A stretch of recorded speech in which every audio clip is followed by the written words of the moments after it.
Hi everyone, welcome to Prep Thought. Today I will discuss about the Indian political system. Guys, previous lecture में हमने cover किया था chief minister को, chief minister के work functions and duties, और chief minister का जो legal position होता है कॉन्स्टिट्यूशन के अंदर, वो भी हमने बताया था आपको। ठीक है, अब हम डिस्कस करेंगे नेक्स्ट जो हमारा टॉपिक है। The topic is state legislature, यानी राज्य विधानमंडल। ओके, तो let me start. State legislature,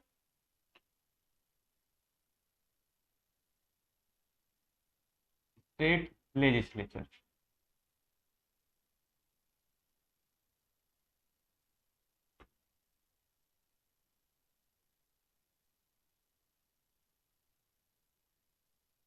माने राज्य विधानमंडल क्या होता है।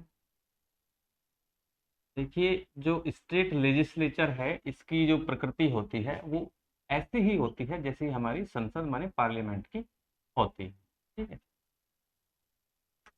देखिए क्या होता है, पार्लियामेंट का जो ड्यूटी होता है वो होता है लॉ मेकिंग करना। ऐसे ही स्टेट के अंदर स्टेट के सब्जेक्ट्स पर जितना भी लॉ मेकिंग होता है यानी कानून बनते हैं वो स्टेट लेजिस्लेचर के द्वारा बनाए जाते हैं। तो ये क्या है कि इसे माने कि स्टेट की आपकी पार्लियामेंट है। क्या है ये? इसको दूसरे शब्दों में हम कहें, ये स्टेट पार्लियामेंट है एक टाइप का। ठीक है, ये आपका टाइप ऑफ स्टेट पार्लियामेंट, राज्य की संसद कहें इसको। ठीक है, अब हम बात करते हैं, ठीक है, तो अगर हम बात करें कॉन्स्टिट्यूशन के अंदर, तो कॉन्स्टिट्यूशन के अंदर क्या स्टेट लेजिस्लेचर का व्याख्या दी गई है या उसको समझाया गया है? हाँ, बिल्कुल समझाया गया है। तो उसमें अगर हम बात करें, हमारा जो स्टार्ट होता है आर्टिकल 168 से लेकर, आर्टिकल 168 से स्टार्ट होता है और ये जाता है आपका 212 यानी 212। यहां से यहां तक क्या है आपको समझाया गया है स्टेट लेजिस्लेचर के बारे में। ठीक है, तो ये आपने ध्यान रखना है, यहां से यहां तक क्या बताया गया स्टेट लेजिस्लेचर के बारे में। तो देखिए, स्टेट लेजिस्लेचर जो होता है, राज्य विधानमंडल जो है, जो स्टेट की पार्लियामेंट टाइप होती है, वो ऐसी भी होती है जैसे हमारा जो है बाई कैमरल पार्लियामेंट है। तो कहीं कहीं पर स्टेट क्या है, यूनिकैमरल होता है, और कहीं कहीं पर स्टेट लेजिस्लेचर बाई कैमरल होता है, माने कि एक सदनीय और द्विसदनीय होता है। तो इसको हम समझने का प्रयास करते हैं। माने कि एक होता है आपका यूनिकैमरल, यूनिकैमरल इसको बोलते हैं हम द्विसदनीय। ओके, सॉरी, एक सदनीय।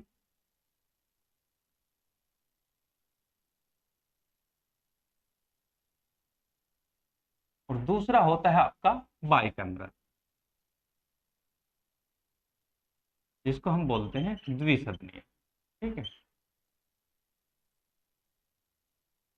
अब जो स्टेट, मैक्सिमम स्टेट आपके क्या होते हैं, वो यूनिकैमरल होते हैं, एक सदनीय होते हैं।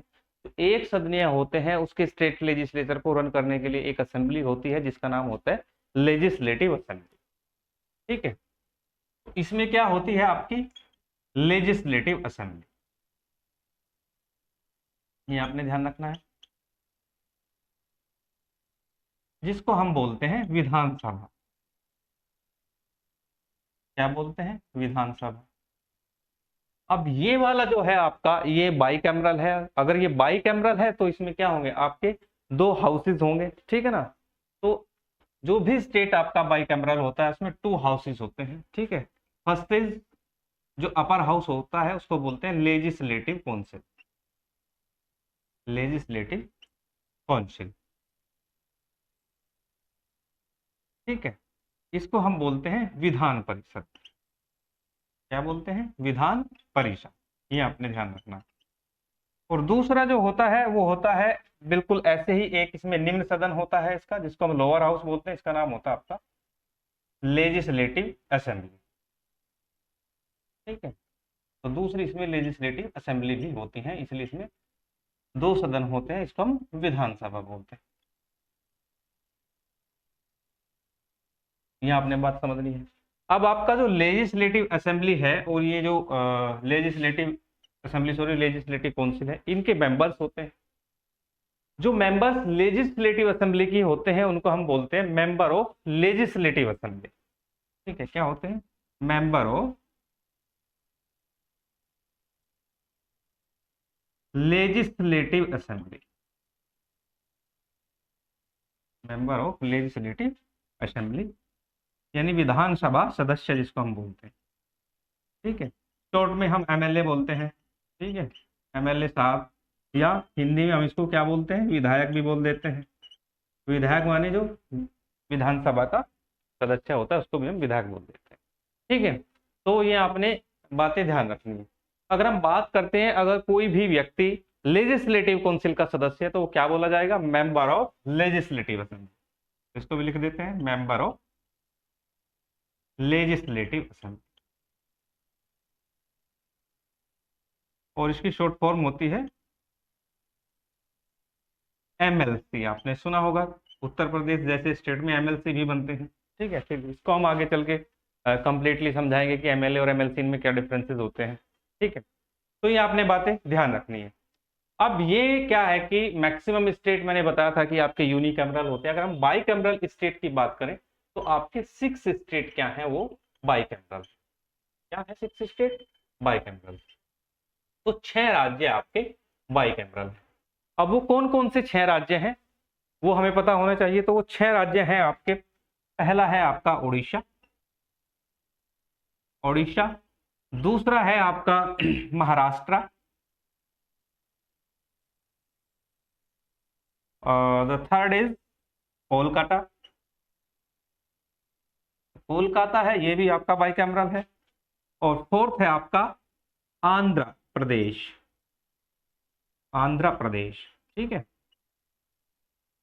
और फिफ्थ है आपका तेलंगाना। ये डिवाइड हुआ था तो ये इसका भी अपना जो है मेंबर ऑफ लेजिस्लेटिव काउंसिल है। और सिक्स्थ है आपका यूपी माने उत्तर प्रदेश।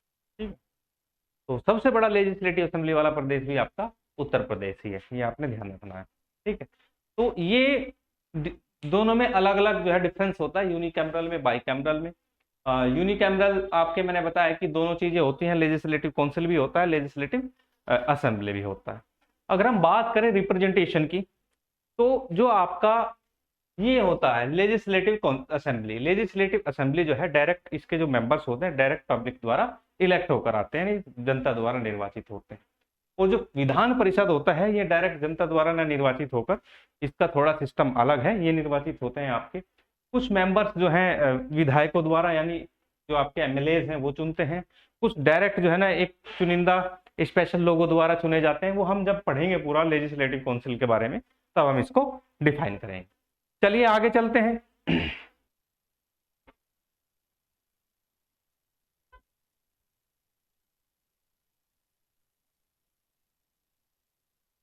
अब हम बात करते हैं इनके कंपोजिशन की। जो कंपोजिशन है हाउसेज के, उनके बारे में हम डिस्कस कर लेते हैं।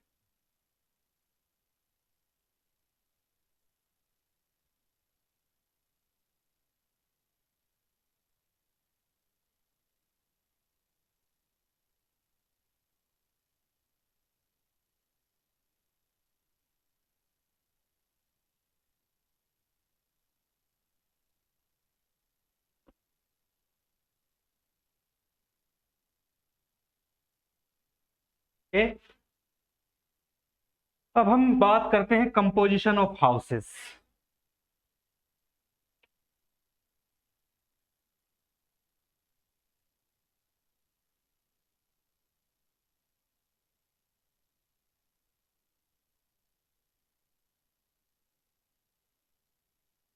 तो दोनों हाउस हैं आपके, कौन कौन से हैं? लोग लेजिस्लेटिव असेंबली और लेजिस्लेटिव काउंसिल।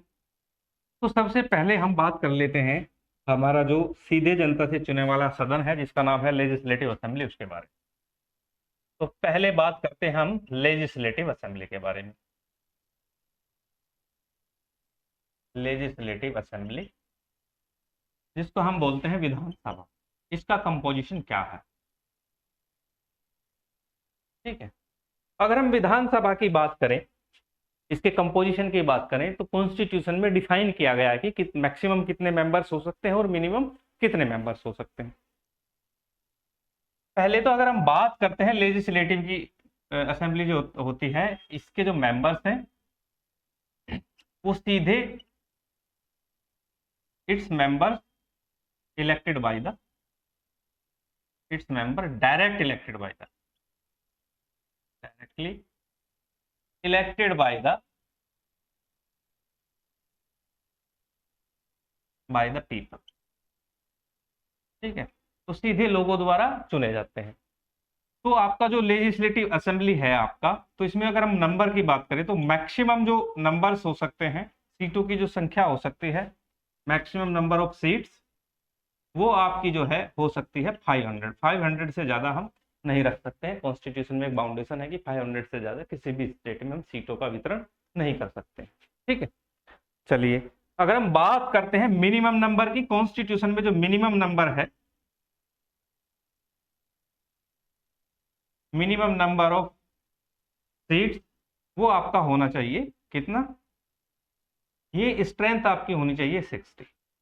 तो मैक्सिमम स्ट्रेंथ होनी चाहिए 500 और मिनिमम स्ट्रेंथ होनी चाहिए आपकी 60 यानी 60 होनी चाहिए। लेकिन कुछ जो है इसमें एक्सेप्शनल केस है।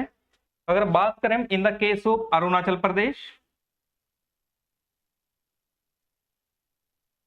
जो अरुणाचल प्रदेश है आपका, जो स्टेट है अरुणाचल प्रदेश, ठीक है, इसमें जो मिनिमम नंबर है अरुणाचल प्रदेश, साथ ही इसके जो है सिक्किम, और साथ ही इसके ले लेते हैं हम गोवा।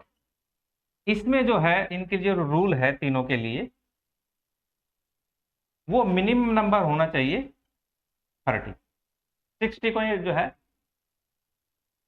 60 को नहीं मानता है, 30 वाला होना चाहिए। तो मिनिमम जो नंबर है वो 30 होना चाहिए। तो 30 मिनिमम होना चाहिए, मैक्सिमम इनमें कितना भी हो सकता है। ठीक है, अगर हम बात करते हैं इसके बाद मिजोरम की, इधर ले लेते हैं। तो मिजोरम के लिए जो लो है कि कितने होने चाहिए, तो मिजोरम में जो है फिक्स्ड आपके फिक्स होने चाहिए 46। ठीक है ना, तो जो मिजोरम के हैं वो आपके सॉरी 40 होने चाहिए, ये फिक्स है, कम ना ज्यादा। मिजोरम के लिए फिक्स है कि 40 होने चाहिए। अगर हम बात करते हैं नागालैंड की, तो नागालैंड में आपके यहाँ पे भी फिक्स्ड की पोजीशन है, और फिक्स्ड आपके कितने होने चाहिए 46। तो ये मिनिमम आपके जो है 46 होने चाहिए। तो ये कंपोजिशन हमारा किसका है, ये कंपोजिशन है लेजिस्लेटिव असेंबली का, जिसका जो सदस्य है आपका मेंबर ऑफ लेजिस्लेटिव असेंबली कहलाता है, जिसको हम हिंदी में विधायक कह देते हैं। तो ये चीजें होती हैं। ठीक है,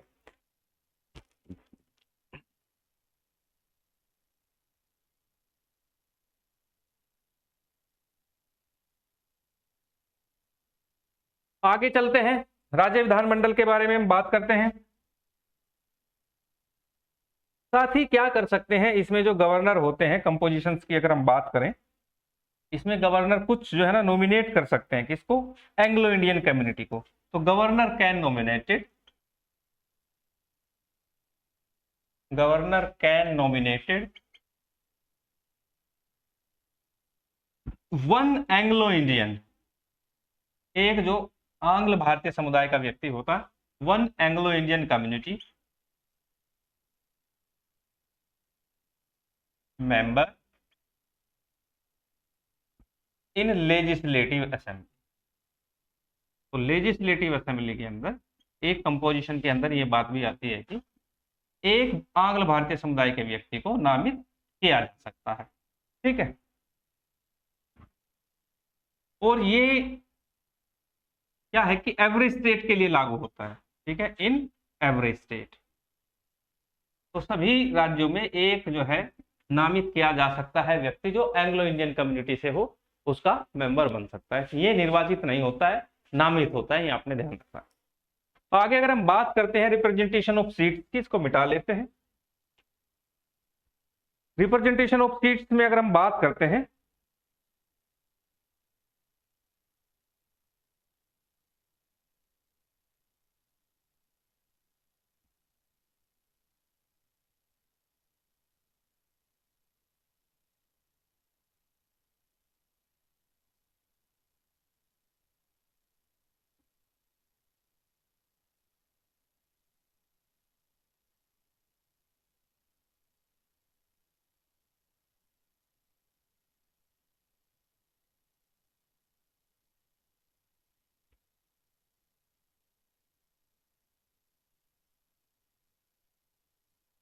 तो अब हम बात करते हैं representation of seat,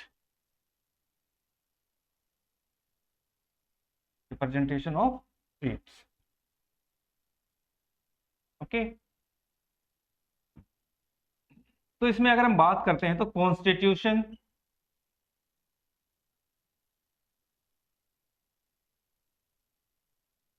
constitution provide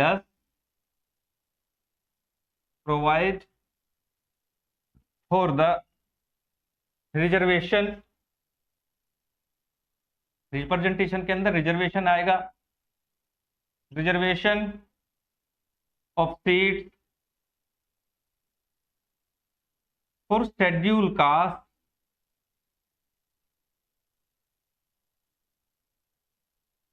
and schedule tribe, यानी जो एससी और एसटी होते हैं उनके लिए जो है प्रोविजंस हैं कॉन्स्टिट्यूशन में, जिसमें रिजर्व कैटेगरी रखी गई है इनके लिए, जो दो हैं आपके एससी और एसटी, जिनको हम शेड्यूल कास्ट और शेड्यूल ट्राइब कहते हैं। ठीक है, कहाँ पे? In the assembly of, in the assembly of each state, सभी राज्यों में। ठीक है, सभी राज्यों में इनका रिजर्वेशन होता है। अब कहेंगे कि कितना होता चाहिए, तो ये क्या है कि जो हमारा रिप्रेजेंटेशन है शेड्यूल कास्ट और शेड्यूल ट्राइब्स का, उनके लिए रिजर्वेशन का जो है प्रोविजन किया गया है। ठीक है, अब क्या है कि कॉन्स्टिट्यूशन प्रोवाइड करता है एससी एसटी के लिए रिजर्वेशन। अब कहेंगे कि कहाँ पे कितना रिजर्वेशन मिलता है, तो रिजर्वेशन ये क्या है कि इसका कोई मानक फिक्स नहीं है। जहाँ पे पॉपुलेशन है उन द बिहाफ ऑफ पॉपुलेशन जो है रिजर्वेशन दिया जाता है। जहाँ पे पॉपुलेशन एससी एसटी की ज्यादा होगी तो ज्यादा रिप्रेजेंटेशन दिया जाएगा, ज्यादा रिजर्वेशन दिया जाएगा। ठीक है, तो on the behalf of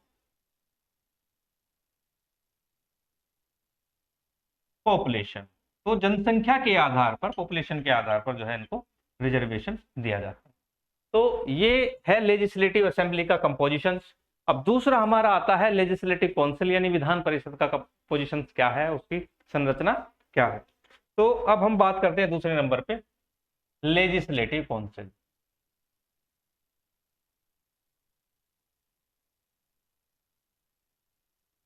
legislative council, Vidhan Parishad जिसको बोलते हैं। ओके,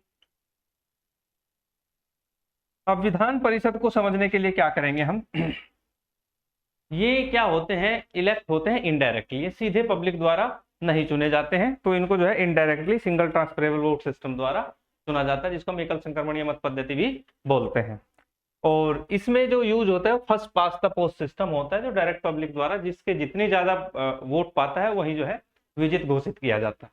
तो इसमें अगर हम बात करते हैं तो इसमें the member of the legislative council, the member of the legislative council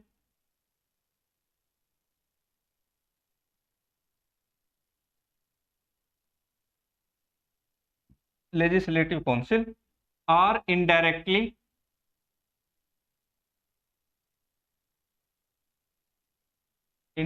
elected. ठीक है, तो ये जो है क्या है, इनडायरेक्टली इलेक्टेड होते हैं। अगर हम बात करें मैक्सिमम स्ट्रेंथ की, तो the maximum strength,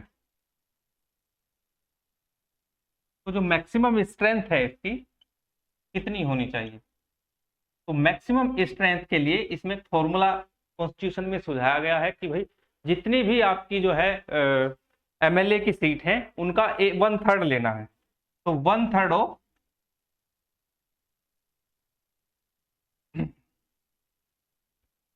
1/3 of the total strength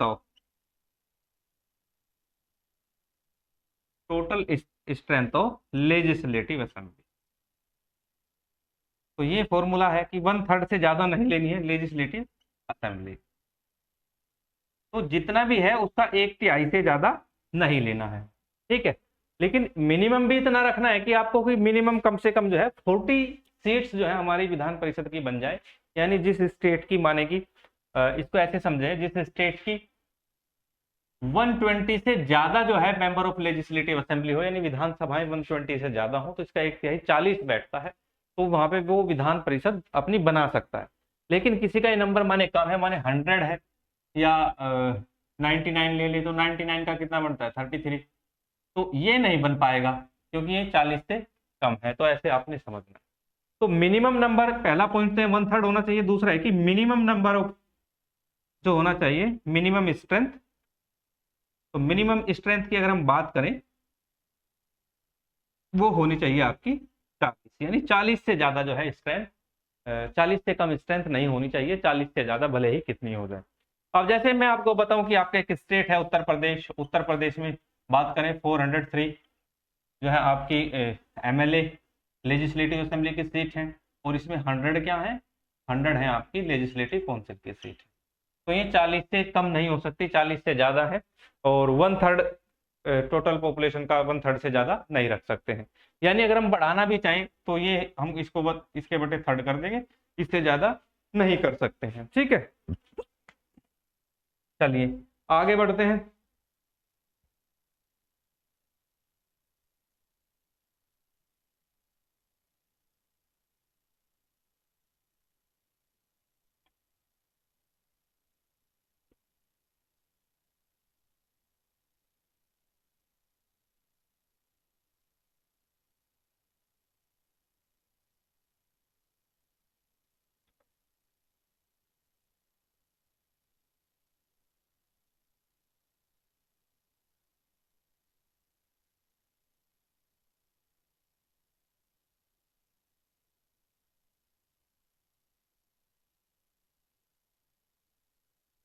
आगे हम बात करते हैं नेक्स्ट।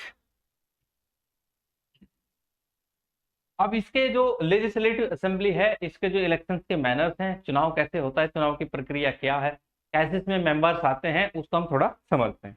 तो हम बात करते हैं manner of elections. Manner of elections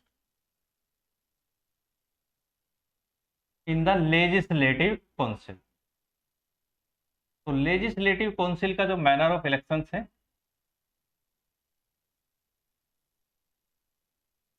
वो हम यहाँ पे बात करते हैं।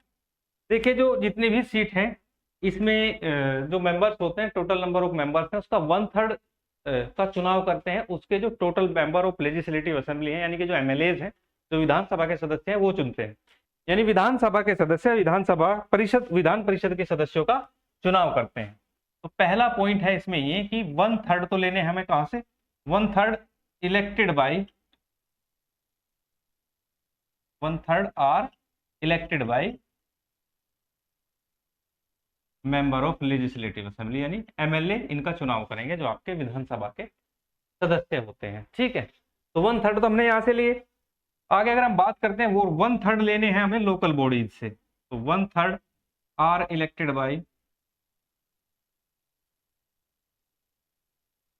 By local bodies, elected from local bodies. तो 1/3 लेने हैं हमें लोकल बॉडीज से। अब लोकल बॉडीज क्या होती हैं आपकी, लोकल बॉडीज के लिए अलग से चैप्टर जो पंचायती राज वाला है, और कोऑपरेटिव सोसाइटीज, ये सारी चीजें जो होती हैं लोकल बॉडीज होती हैं। ठीक है, तो लोकल बॉडीज में हमें लेने कहाँ से हैं, तो ये हमें लेने हैं जैसे कि आपका हो गया म्यूनसिपलिटीज, जो नगर निगम होते हैं, म्यूनसिपैलिटीज जो नगर पालिका परिषद होती हैं, और दूसरे जैसे आपके डिस्ट्रिक्ट बोर्ड होते हैं। ठीक है ना, डिस्ट्रिक्ट बोर्ड, जिला बोर्ड जिनको बोलते हैं हम, डिस्ट्रिक्ट बोर्ड्स होते हैं। तो यहाँ से हमें क्या होता है, यहाँ से हमें लेने हैं 1/3। तो 1/3 मेंबर कहाँ से लेने हैं, 1/3 तो चुनते हैं एमएलए, और 1/3 लिए जाते हैं आपके लोकल बॉडीज से। ठीक है, अब इसको और डिवाइड करते हैं थोड़ा सा। ठीक है, तीसरे वाले की अगर हम बात करें, यानी 1/6 मैं कर लेता हूँ। 1/6 में जो है आपके 1/6 को भी 2 बार डिवाइड कर देता हूँ। ठीक है, 1/6 माने कि 112 आपके लिए जाएंगे कहाँ से, इलेक्टेड बाय द ग्रेजुएट, जो ग्रेजुएट होते हैं, जो स्नातक होते हैं, उनसे लिए जाते हैं, इलेक्टेड बाय द ग्रेजुएट। ठीक है, और 112 जो आधे, एक 1/6 का जो हाफ है, हाफ तो लिए जाएंगे ग्रेजुएट से, और हाफ लिए जाएंगे elected by secondary school teachers, माध्यमिक जो स्कूल है या उससे ऊपर के सेकेंडरी स्कूल टीचर्स, जो सेकेंडरी स्कूल टीचर्स होते हैं या उनसे ऊपर के टीचर्स होते हैं, जैसे माने कि कोई लेक्चरर है, कॉलेज का लेक्चरर है, इंटर कॉलेज का लेक्चरर है या प्रोफेसर है, तो ये वोट डालते हैं इसके लिए।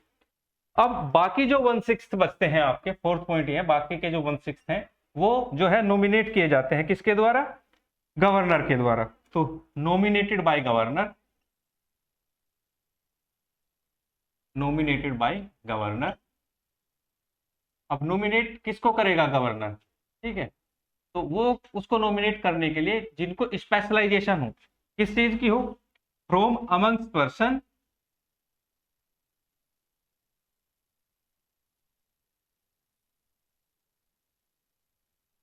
हु बिलोंग टू, माने जैसे सोशल सर्विस हुआ, ठीक है, हु बिलोंग टू लिटरेचर, साहित्य इसको बोलते हैं। उसके बाद साइंस, विज्ञान, आर्ट, जिसको हम कला बोलते हैं, ठीक है, साहित्य, विज्ञान, कला, समाज सेवा, सोशल सर्विस, यहां से लिए जाएंगे, सोशल सर्विस और स्पोर्ट्स।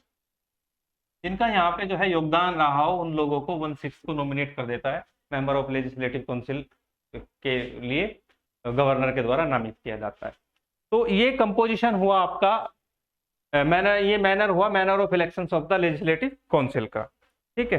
तो ऐसे अगर हम जोड़ते हैं तो ये पूरे हो जाते हैं 1/3 1/3 1/6 और 1/6, जब इनको ऐड करेंगे हम तो टोटल नंबर 1 आ जाएगा आपका, ठीक है। तो हम ऐसे करते हैं इनको।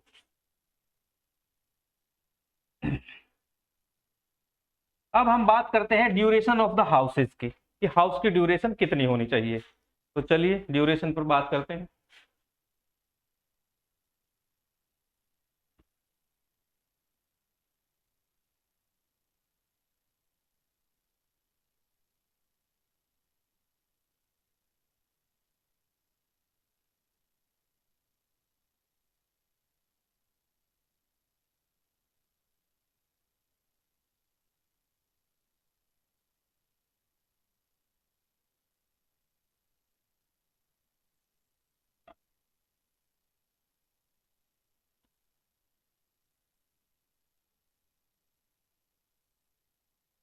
ड्यूरेशन ऑफ हाउसेज, दोनों हाउसेज की जो ड्यूरेशन है इसको हम डिस्कस करेंगे नेक्स्ट लेक्चर में। आज के लेक्चर में इतना ही। Thank you.